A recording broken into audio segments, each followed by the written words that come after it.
Hello everyone, today I am going to explain about the block diagram of digital communication. Okay, so here the digital communication block diagram consists of like a normal block diagram of communication. It consists of a transmitter section and channel and the receiver section. Okay, so here we have the block diagram of the digital communication. Okay, so here that block diagram consists of the first one is information source, source encoder, channel encoder and modulator. So these are the blocks that are present in the transmitter of the digital communication. So here it consists of transmitter, channel, and third one is the receiver. So these three are the blocks that are present in our digital communication block diagram, or we can also consider here the elements of digital communication. Okay, so out of that the first one is the information source. The transmitter consists of here the information source, source encoder and channel encoder and modulator. Okay, then the output of modulator or the transmitter is given to the channel and the channel output is given to the receiver. The receiver consists of demodulator, channel decoder, source decoder and user. So if you observe, the transmitter consists of all the encoders and modulator, and here the receiver consists of the demodulators and the decoders. Okay, so if you observe here, source encoder is there. In the receiver side we have source decoder, right? So channel encoder is there, here we have channel decoder, right? So next modulator is there and here we have demodulator. So like that, here whatever the blocks we have in the transmitter, so the same opposite one we have that in receiver side. Okay, now we'll go with individually what are the different blocks we have that are present in transmitter and what is the significance of each block. Okay, so here the first one is what? Information source. So generally here the information source means here we have generally the available outside is that information source is analog or digital. Okay, or discrete we can also consider. So here we will consider this information source as discrete information source. Okay, so what it will generate? Suppose if you consider our keyboard, okay, so it will gives, or if you type that keyboard, it will gives or it will display the number of symbols. That means what? Alphabets and numeric numbers, numerical values. So it will display on the screen of the computer. Okay, that is one source for the digital or discrete information, right? So it will generate the symbols, right? So here we have what is the discrete information source. It will generate the different symbols. The different symbols means it will be considered as under the characteristics of symbol alphabet. So the source alphabet is nothing but we have, it will generate it is called as generation of different symbols, that is alphabets, numbers and special characters. Okay, so here we have this source alphabet. The source alphabet will generate generation of different symbols and special characters. Okay, so here source alphabet will generate the different symbols like alphabets, numbers, special characters.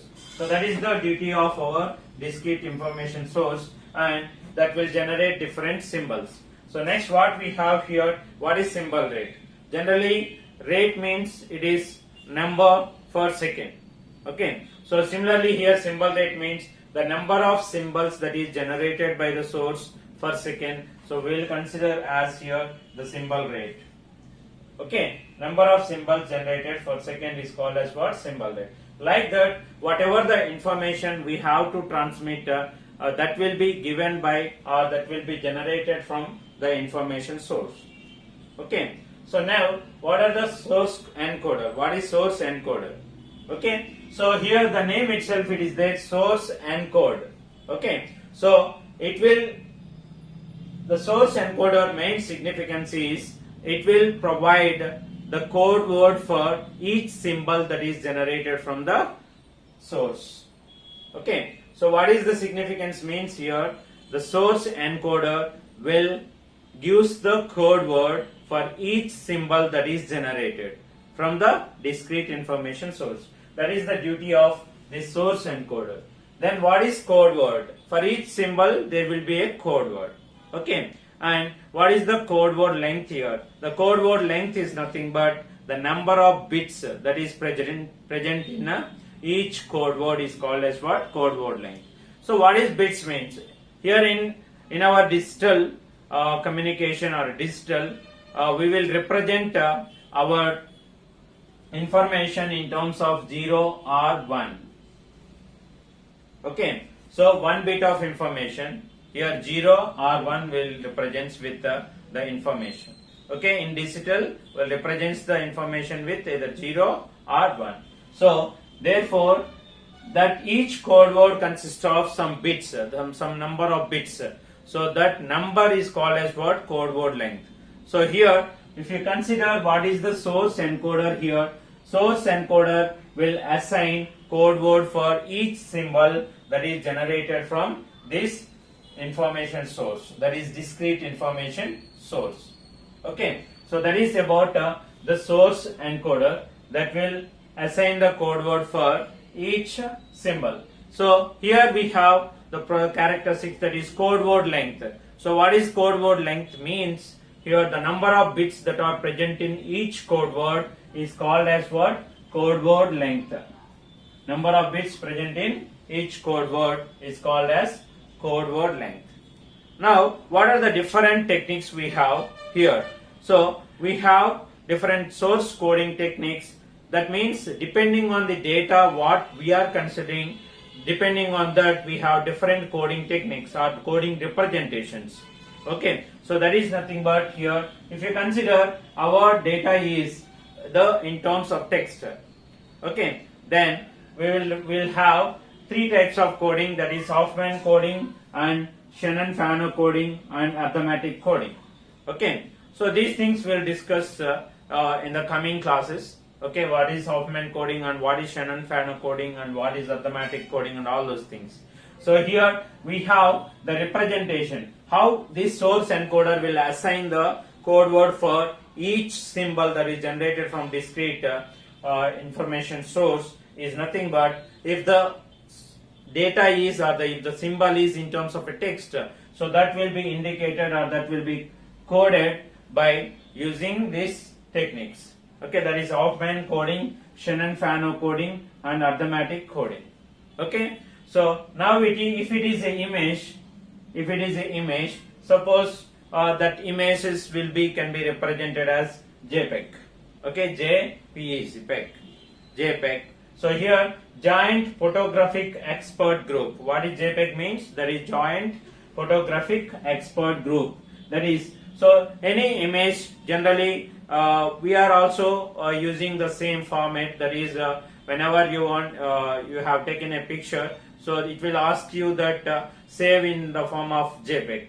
Okay, so like that we are any image that can be represented by using JPEG, that is nothing but Giant Photographic Export Group. Okay, so that is Giant Photographic Expert Group is nothing but the abbreviation for JPEG, and all the data that is present in the image form can be represented in this one, right? Next, if it is a video, then we will represent MPEG. Okay, that is what is MPEG means. M is here the motion picture expert group. What is motion? That is MPEG means, so it is image, you will represent JPEG, and if it is a video, you are representing MPEG. That is motion picture expert group. And audio, okay, if it is audio, generally we will represent in terms of MP3 and MP4. Okay, so MP3 means what? Media player version 3, and MP4 means media player version 4. Okay, so this is about the source coding, source encoder. Okay, So what is the significance of source encoder is here, finally, here it will assign the code word for each symbol that is generated from the discrete information source. Okay, now we have the next one is channel encoder.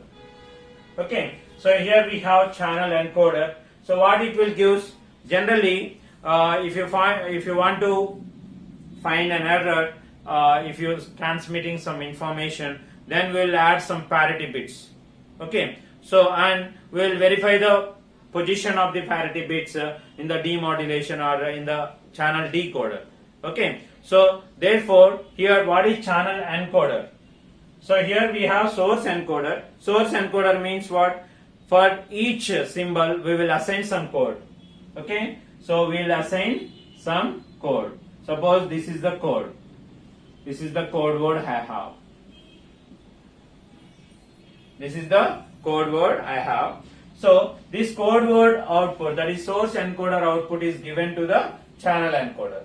Okay, then what it will give? It will add one redundant bit to that one.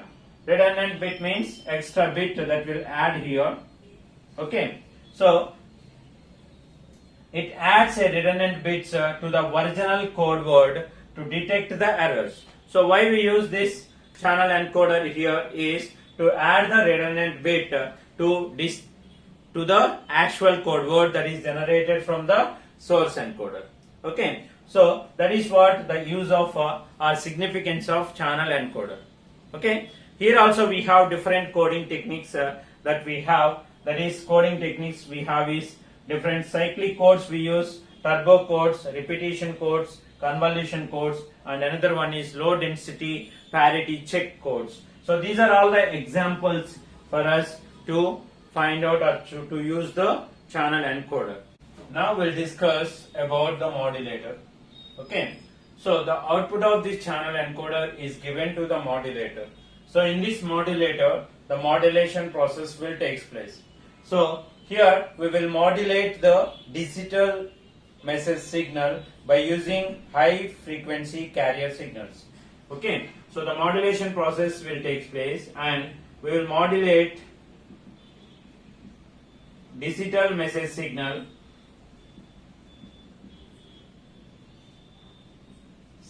by using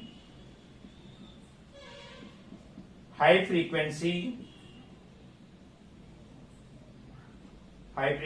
carrier signals. Right, so here we will modulate. In this modulator we will do the modulation process and we will modulate different message signals, that is digital message signals, by using high frequency carrier signals. So here we are going to use different digital modulation techniques. So what are those digital modulation techniques is ASK. So ASK means amplitude shift keying. Amplitude shift keying. And FSK means frequency shift keying. Frequency shift keying. And what is PSK? PSK means phase shift keying.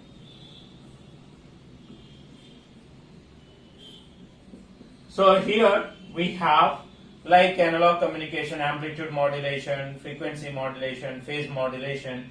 Here also we have amplitude shift keying, frequency shift keying, and phase shift keying. These are the digital modulation techniques that are going to use under this modulator.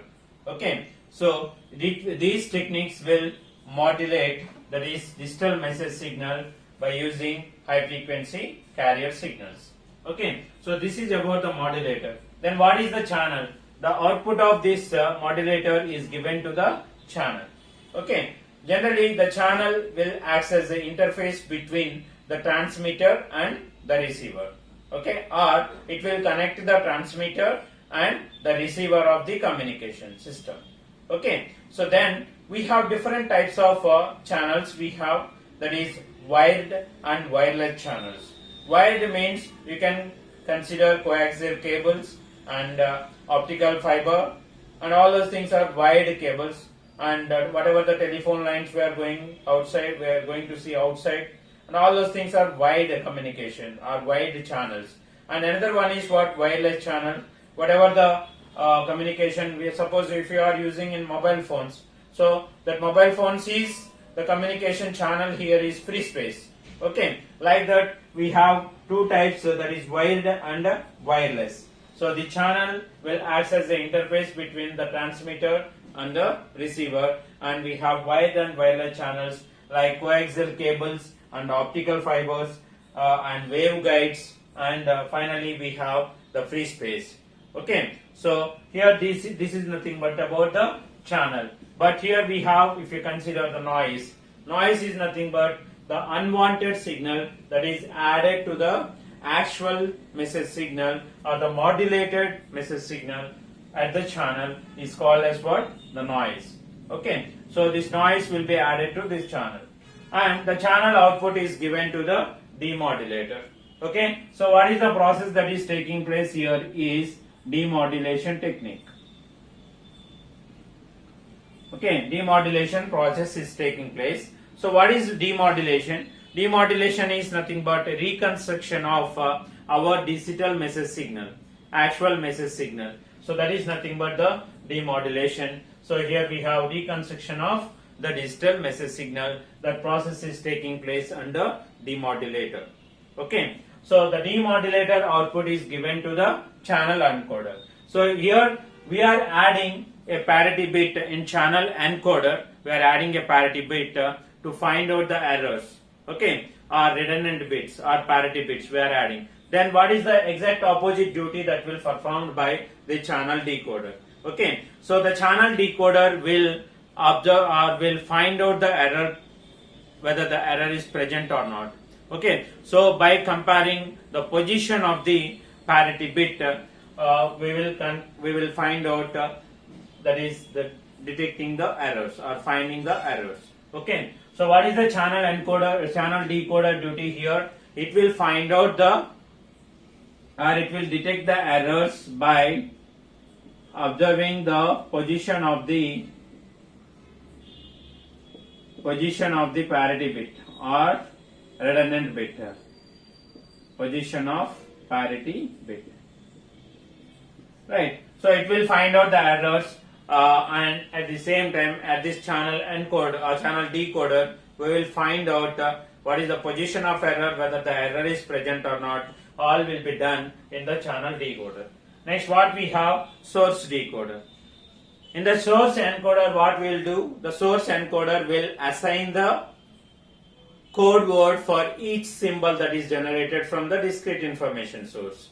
Okay, similarly the exact opposite thing that will be done by this source decoder. So what is the source decoder? It will convert the binary information into its corresponding symbols. So whatever the code words we are receiving from the output of the channel decoder, that will be given to the source decoder. So what it will do here? It will convert whatever the binary data. Why I am taking here binary information? So that is digital means here, digital information means here we will represent 0, 1. Okay, so these two are the binary digits. So in the digital communication, all the data will be represented in form of binary information.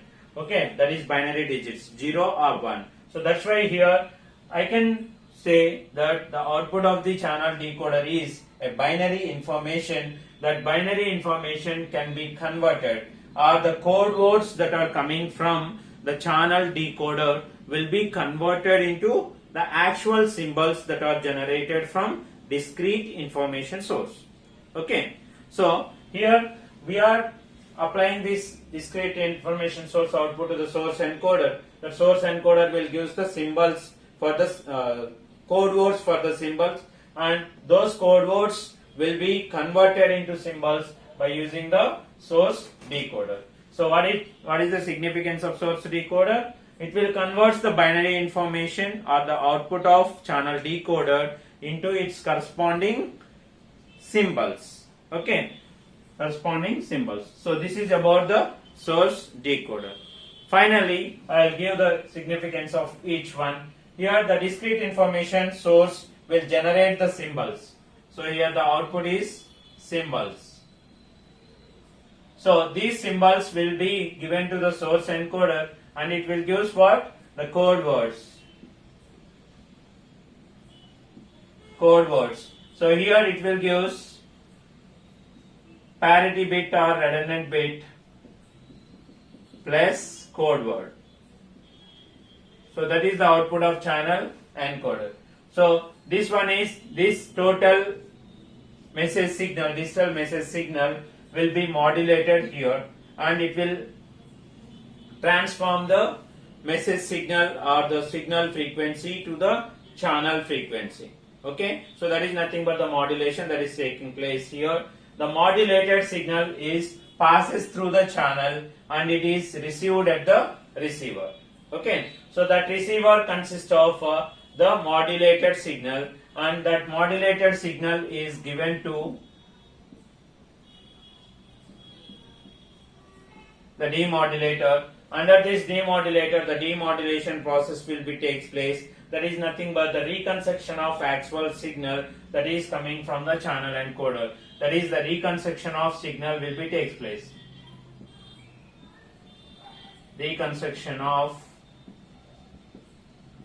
digital information, digital message signal. So this reconstruction will be done in the demodulator and the output of demodulator is given to the channel encoder. So here it will detect the channel and decoder will detect the errors and it will correct also. So the output of the channel decoder is given to the source decoder. The source decoder output is the symbols that are generated from the discrete information source. So this is about the flow of this digital communication block diagram. Okay. And here we are going to see the advantages of digital communication. So here we have many advantages as compared with the analog communication. Here digital communication we have more advantages. So out of that the first one is noise immunity is more. So what is immunity means? Withstanding with the diseases, right? So whenever the disease is here, noise immunity means the circuit or the digital communication or the information will withstand with the added noise. Okay, so the immunity, noise immunity is more in the digital communication. That means the effect of noise will be very less on the digital communication. So that is what we have. The effect of noise is very less. So next one is using regenerative repeaters reduce the noise. Okay, using regenerative repeaters means in between the transmitter and the channel, between the channel we will use the transmitter and receiver. So we will use the regenerative repeaters. So because of that the noise will be reduced. Next one is hardware implementation is very flexible. Okay, so next is it is highly secure because of powerful encrypting algorithms. So here the digital data that is 0, 1, 1, 0 like that we are representing, that encryption is due to the encryption, so it is very secure one. So it is highly secure because of powerful encrypting algorithms that are used in the digital communication. So next one is what we have. It has very reliable information we can receive, that is highly reliable due to the powerful error coding techniques, whatever I have mentioned there, convolution codes and next what we call LDPC codes. Okay, LDPC coding techniques.